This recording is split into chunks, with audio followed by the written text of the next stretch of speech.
Estamos aqui, Espírito vem, reunidos, Espírito vem, em teu nome, Espírito vem nos encontrar,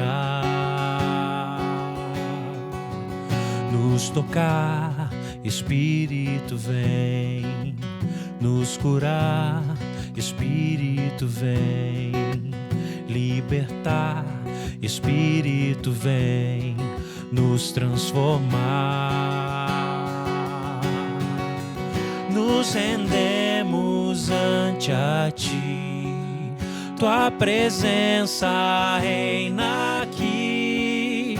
Onde tu estás, tudo novo se faz, glória e paz, plena alegria.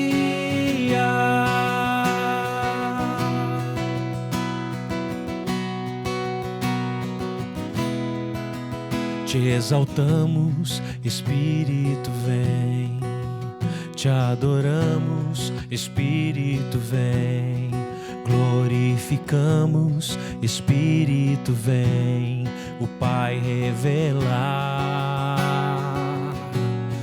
Deus Criador, Espírito vem, Jesus Salvador, Espírito vem, o Consolador, Espírito vem, Santo Espírito vem. Nos rendemos ante a ti, tua presença reina aqui. Onde tu estás, tudo novo se faz, glória e paz, plena alegria.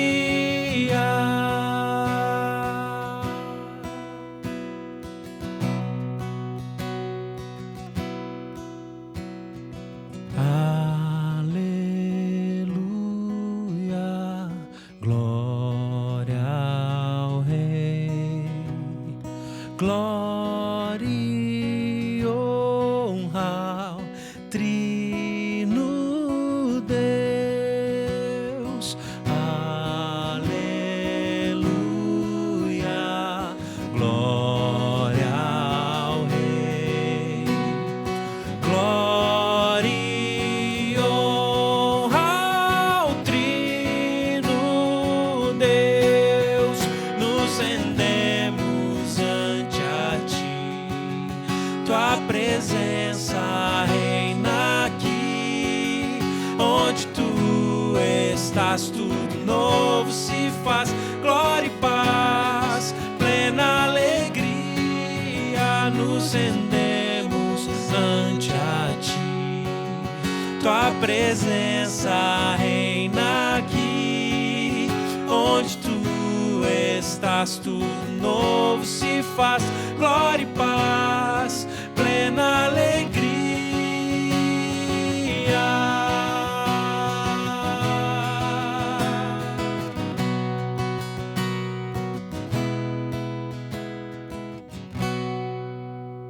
Aleluia, louvado seja o Senhor Jesus Cristo. Amém.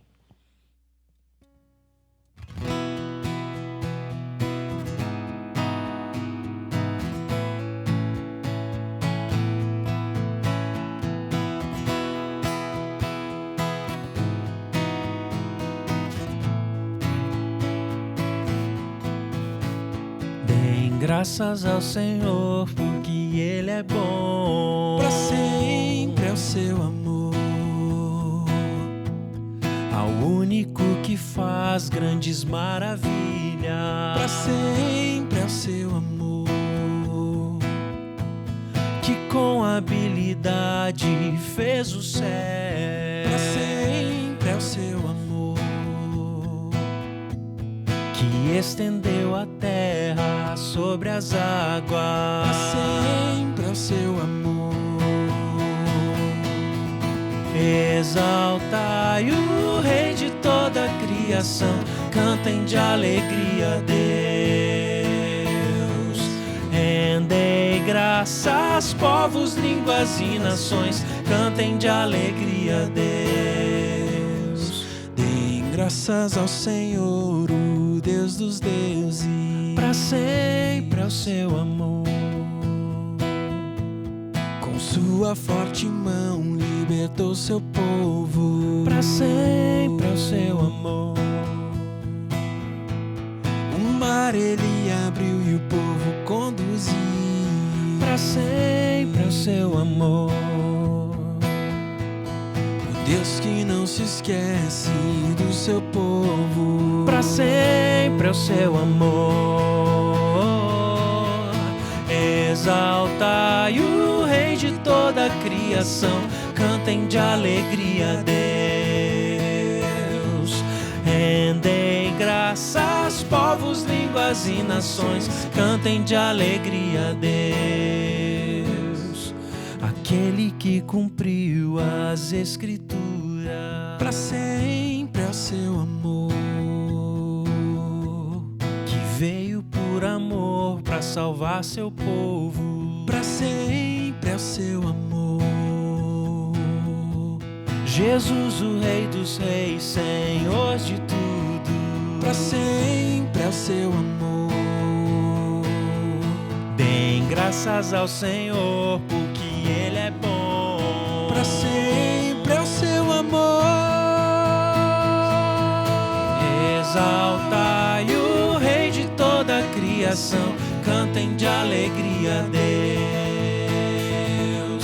Rendei graças, povos, línguas e nações, cantem de alegria a Deus. Pois Ele é bom, seu amor dura para sempre. Pois Ele é bom, seu amor dura para sempre. Pois Ele é bom, seu amor dura para sempre. Pois Ele é bom, seu amor dura para sempre. Exaltai o Rei de toda a criação, cantem de alegria a Deus. Rendei graças, povos, línguas e nações, cantem de alegria a Deus. Exaltai o Rei de toda a criação, cantem de alegria a Deus. Rendei graças, povos, línguas e nações, cantem de alegria a Deus.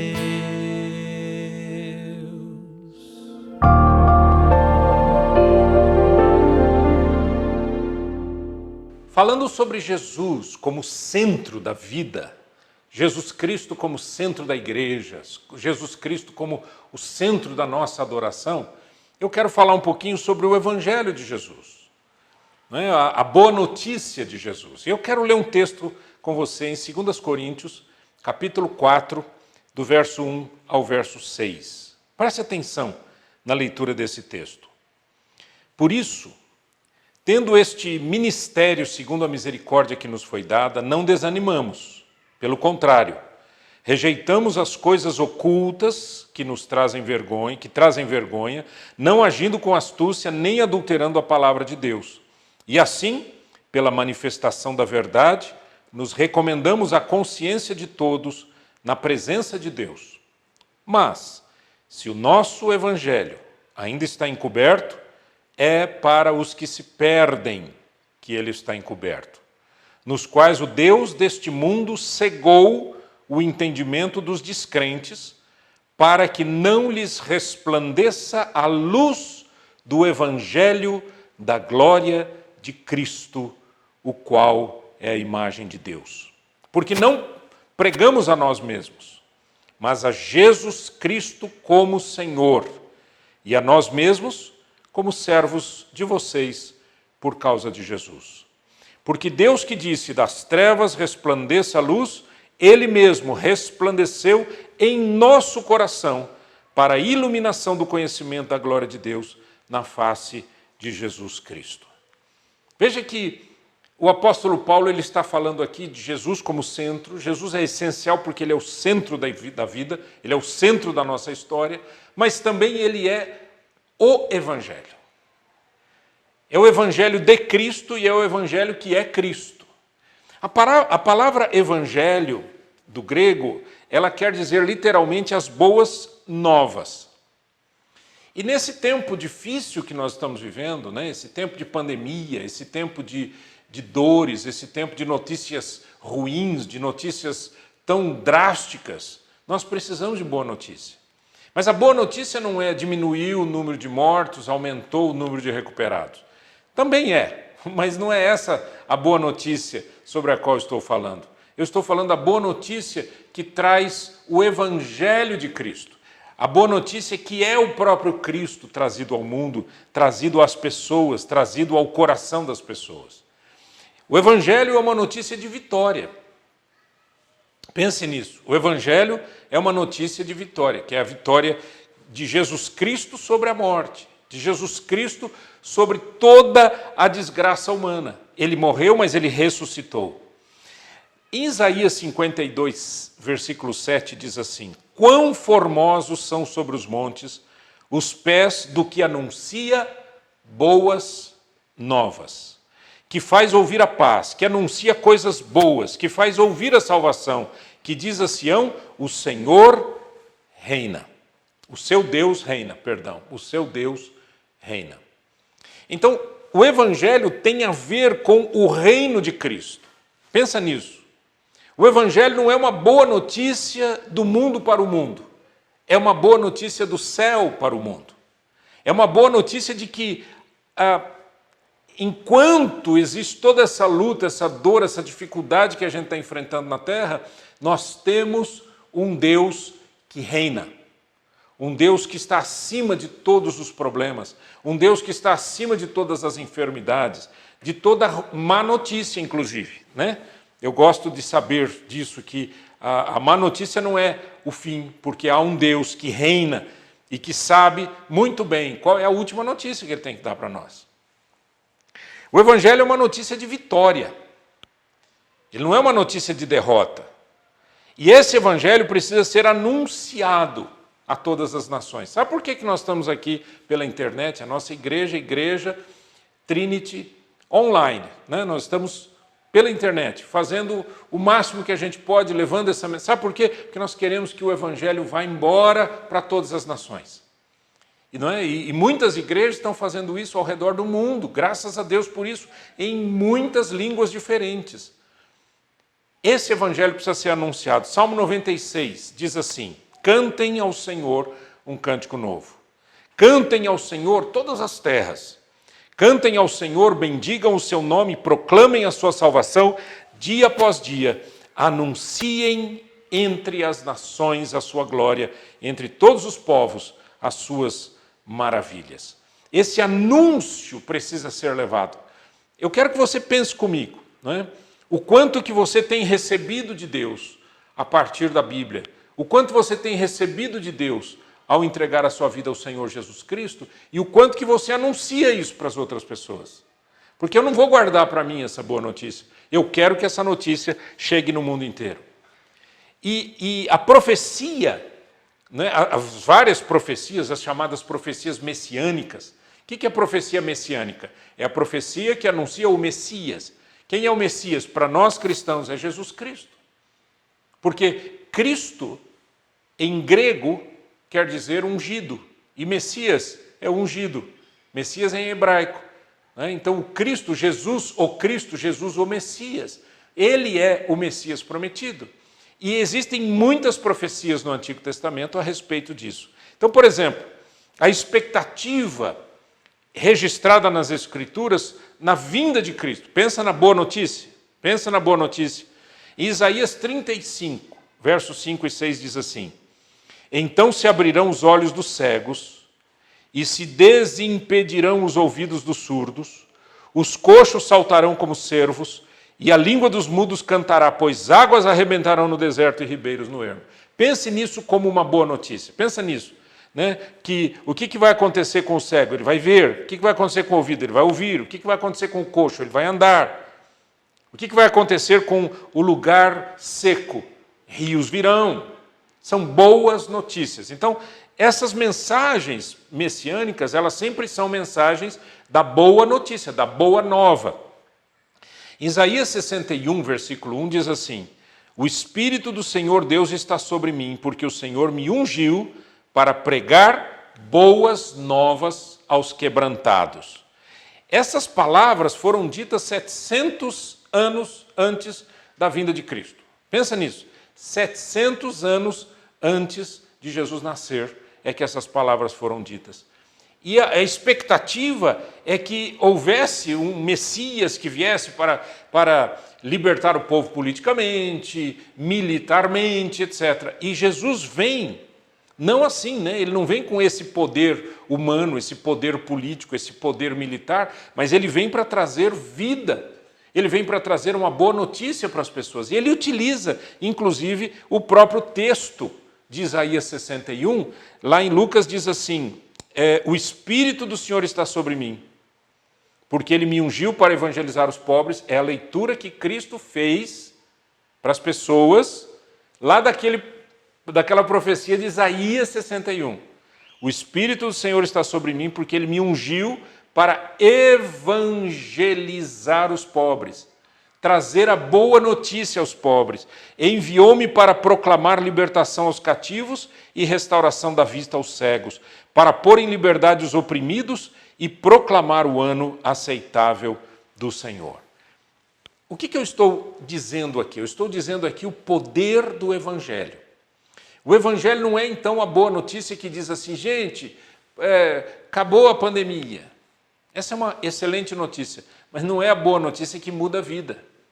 O que muda a nossa vida é saber quem é que está por detrás dessa boa notícia. O Deus que reina. Quem é aquele que traz essa boa notícia? O Messias. O Messias prometido é aquele que traz e cumpre aquilo que estava prometido 700 anos antes da sua vinda. Em Romanos 1, de 1 a 4, diz assim, presta atenção nisso. Paulo, é o começo da carta aos Romanos. Então, Paulo está escrevendo aos Romanos, imagina uma introdução de carta, tá? Oi, gente, está aqui e tal, não sei o quê, lembra? Então, ele diz assim: Paulo, servo de Cristo Jesus, chamado para ser apóstolo, separado para o Evangelho de Deus, que ele no passado prometeu, o Evangelho que ele prometeu por meio dos seus profetas nas Escrituras Sagradas. Este Evangelho diz respeito a seu Filho, o qual, segundo a carne, veio da descendência de Davi, foi designado Filho de Deus, com poder, segundo o Espírito de Santidade, pela ressurreição dos mortos, a saber, Jesus Cristo nosso Senhor. Eu não sei se você percebeu, mas aqui eu tenho o Pai, o Filho e o Espírito Santo. O Evangelho é a Trindade. O Evangelho é a Trindade. Tem gente que fica brigando e brincando com isso, né, dizendo: mas na Bíblia não tem a palavra Trindade. Gente, eu não preciso ter a palavra Trindade. Eu preciso ter o conceito da Trindade. E o conceito da Trindade é o Pai, o Filho e o Espírito Santo. Ainda que a gente veja esse mistério maravilhoso, né, e a gente não entenda todas as coisas. Mas o que eu quero dizer para você é que essa boa notícia não é uma boa notícia dada pelas pessoas. É uma boa notícia do Pai, é uma boa notícia do Filho, é uma boa notícia do Espírito Santo. A Trindade está conectada para que essa boa notícia, que é o Evangelho de Cristo, chegue a todos os corações. O apóstolo Paulo também diz, no próprio livro de Romanos, no próprio capítulo 1, ele diz assim: pois não me envergonho do Evangelho, porque é o poder de Deus para a salvação de todo aquele que crê. O Evangelho é o poder de Deus para a salvação de todo aquele que crê. O apóstolo Paulo, lá para os Efésios, ele diz assim: tendo ouvido o Evangelho da vossa salvação, e tendo nele crido, fosse selados com o Espírito Santo. Olha que incrível isso. Tendo ouvido o Evangelho. O Evangelho é que é pregado. O Evangelho é que é anunciado. Eu tenho visto nesse período de pandemia, todo mundo foi para a internet, né? As igrejas foram para a internet, os cultos do lar foram para a internet, todo mundo foi para a internet. E você ouve coisas lindas e coisas horríveis. E pregações que não tem nada de Bíblia, tem testemunho, e a pessoa conta a história dela, porque aconteceu isso comigo, porque meu filho foi para lá e voltou para cá, e minha mãe foi, e aconteceu isso e tal. Dá um grito aí, fala para o teu amigo. Isso não é pregação. Pregação é quando o evangelho de Cristo é anunciado. Por quê? Porque o que é o poder de Deus para transformar vidas? O evangelho. Paulo disse, eu não me envergonho desse evangelho porque ele é o poder de Deus para a salvação de todo aquele que crê. Em terceiro lugar, o evangelho gera vida nova. É ele quem gera, porque ele tem poder. A mensagem que você ouve, ela tem poder. Se você abrir seu coração, essa mensagem que é a palavra de Deus, não é a palavra minha, não é a palavra do Zé e do Manuel, é a palavra de Deus, essa palavra gera vida. E ao gerar vida, transforma corações. 1 Coríntios capítulo 4, 14 e 15 diz assim, não vos escrevo essas coisas para vos envergonhar, pelo contrário, para vos admoestar como a filhos meus amados. Porque ainda que tivesseis milhares de preceptores em Cristo, não teríeis, contudo, muitos pais, pois eu, pelo Evangelho, vos gerei em Cristo Jesus. Olha que lindo isso. Paulo está se colocando na posição de um pai espiritual. Ele diz, eu gerei vocês pelo Evangelho. Nesses anos todos de pastorado que eu tenho, graças a Deus, quase 40 anos de pastor, eu já vi muita gente ter essa nova vida. E não foi porque a nossa igreja era legal, porque o pastor Nasser é bacana, nada disso. Foi porque eles ouviram a mensagem do Evangelho. E a mensagem do Evangelho transformou seus corações, gerou vida dentro deles. E eu me tornei pai espiritual de um monte de gente. Né? Mas não é a minha palavra, é a palavra de Cristo. Lembra sempre disso. Então, eu preciso lembrar que Jesus é a essência do Evangelho. E se eu quero viver uma vida de essência, uma vida daquilo que é mais importante, eu tenho que ficar firme em Cristo. Eu tenho que ler a Bíblia, eu tenho que olhar os evangelhos de Cristo, eu tenho que saber o que o evangelho ou os evangelhos trazem para nós. Porque eu tenho o evangelho como mensagem e tenho os 4 evangelhos como livros. Mas de toda maneira, toda a Bíblia é um grande evangelho. É uma grande boa notícia. O evangelho também reconstrói vidas, gente.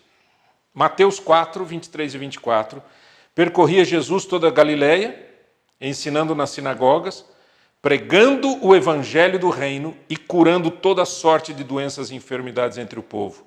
A sua fama correu por toda a Síria, trouxeram-lhe então todos os doentes, acometidos de várias enfermidades e tormentos, endemoniados, lunáticos e paralíticos, e ele os curou. O evangelho tem esse poder. É interessante isso, porque enquanto Jesus ia trazendo a palavra de Deus às pessoas, fé ia entrando no coração das pessoas. Fé. Você se lembra daquela mulher que tinha o fluxo de sangue, né? Que ela tinha uma hemorragia? E ela vai atrás de Jesus e ela diz, se eu tocar na veste de Jesus, se eu tocar na veste de Jesus, serei curada. Quando ela toca na veste de Jesus, Jesus para e diz, quem me tocou? Os discípulos dizem, mas Senhor, tem uma multidão, todo mundo te empurra para cá, empurra para lá. Como quem te tocou? Jesus diz, porque de mim saiu o poder. A mulher diz, fui eu. E Jesus olhou para ela e disse, filha, a tua fé te salvou. Que fé? A fé que ela demonstrou em Cristo. E de onde vem essa fé? A fé vem pelo Evangelho. A fé vem enquanto você ouve o Evangelho. Você está ouvindo aqui agora. Você pode crer. Lembra, o texto bíblico está dizendo, esse evangelho, a luz do evangelho, nós lemos, né? Essa dinâmica que o evangelho traz, no sentido de, ao Jesus pregar o evangelho do reino, havia curas, libertações, endemoniados ficavam libertos. Por quê? Porque primeiro o evangelho foi anunciado, fé entrou no coração, as pessoas creram, o poder de Deus se manifestou. Glória a Deus por isso, né? Pensa nisso. Em quinto lugar, o Evangelho traz luz. 2 Coríntios 4, 3 e 4 diz, mas se o nosso Evangelho ainda está encoberto, é para os que se perdem que está encoberto, nos quais o Deus desse século, está falando do diabo, cegou o entendimento dos incrédulos, para que lhes não resplandeça a luz do Evangelho, da glória de Cristo, qual é a imagem de Deus. Então, o que o Evangelho é? A luz de Deus. O Evangelho traz luz, o Evangelho ilumina. Ele ilumina o coração mais escurecido, ele ilumina as pessoas, ele ilumina a vida, ele traz uma libertação incrível. O Evangelho faz isso, ele tem esse poder. E o que o diabo quer fazer? Cegar as pessoas para que o Evangelho não entre nelas. Certo?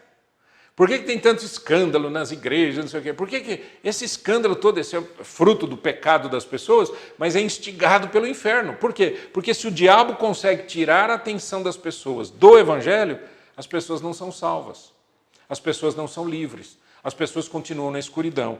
E o Evangelho é luz que traz e traz transformação. Mais um ponto, e eu termino com esse.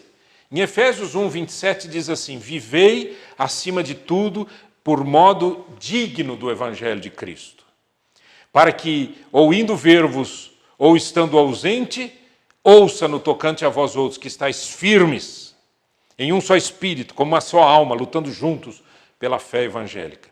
Esse Evangelho de Cristo, ele promove um novo padrão de vida, uma nova história, um novo jeito de se viver.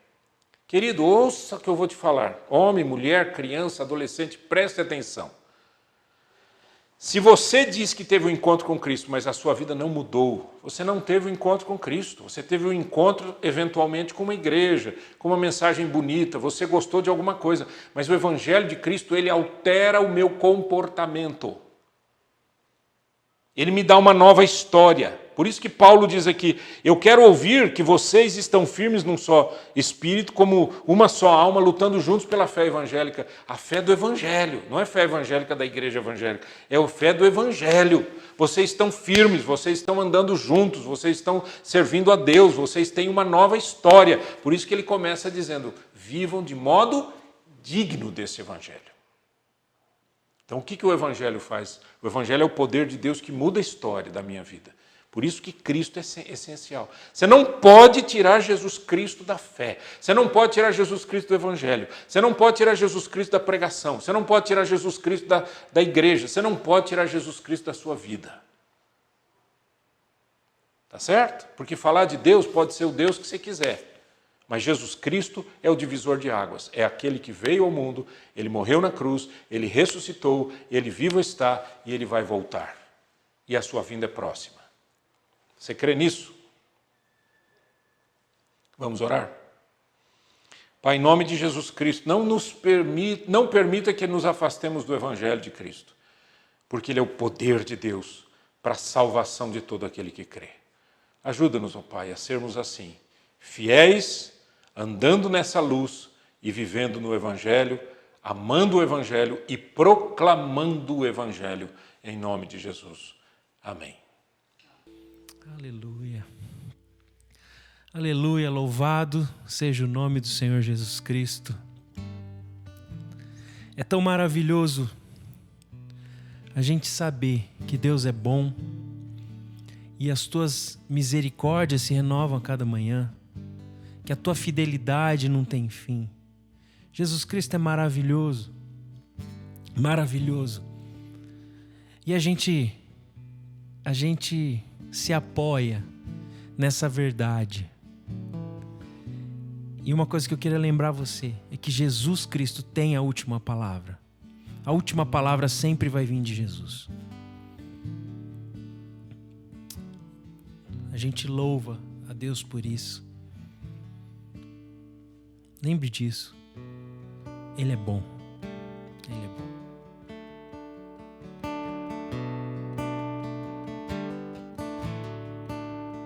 O pecado separou criatura e criador. Parecia ser o fim, mas grande é teu amor por mim.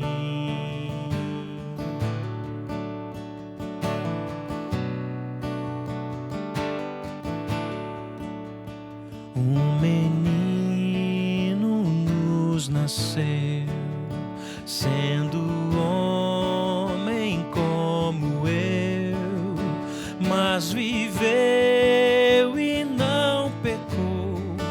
Ele é Jesus, Filho de Deus.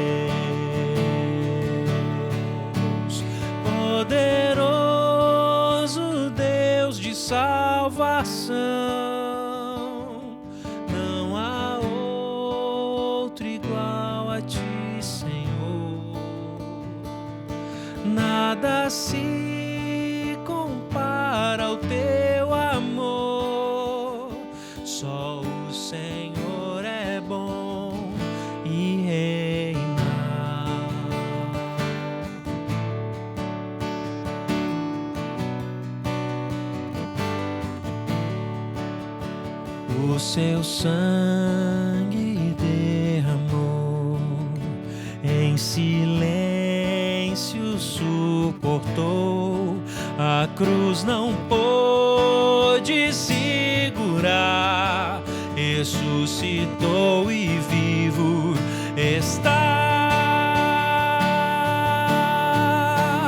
Poderoso Deus de salvação,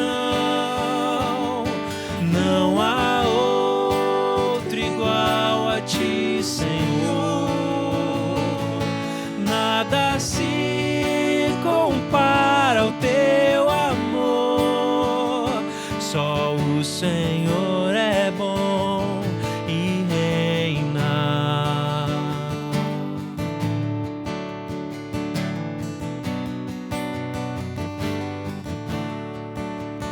Cristo em breve voltará e virá para me levar para um lugar que não tem fim, pois grande é teu amor por mim. Cristo em breve voltará e virá para me levar para um lugar que não tem fim, pois grande é teu amor por mim. Glória e honra só a ti, Senhor. Tu és santo e digno de louvor. Nada se compara ao teu amor. Só o Senhor é bom e reina. Glória e honra só a ti, Senhor. Tu és santo e digno de louvor. Nada se compara ao teu amor. Só o Senhor é bom e reina. Só o Senhor é bom e reina.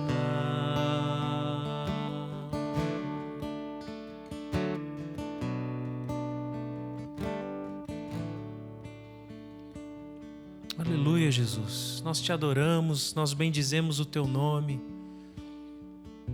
com essa declaração de que só o Senhor é bom e reina. Só o Senhor é bom e reina.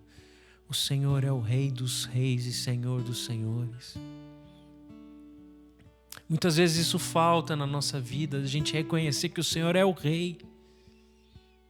E o Rei tem o controle de tudo. O Rei tem o governo de tudo.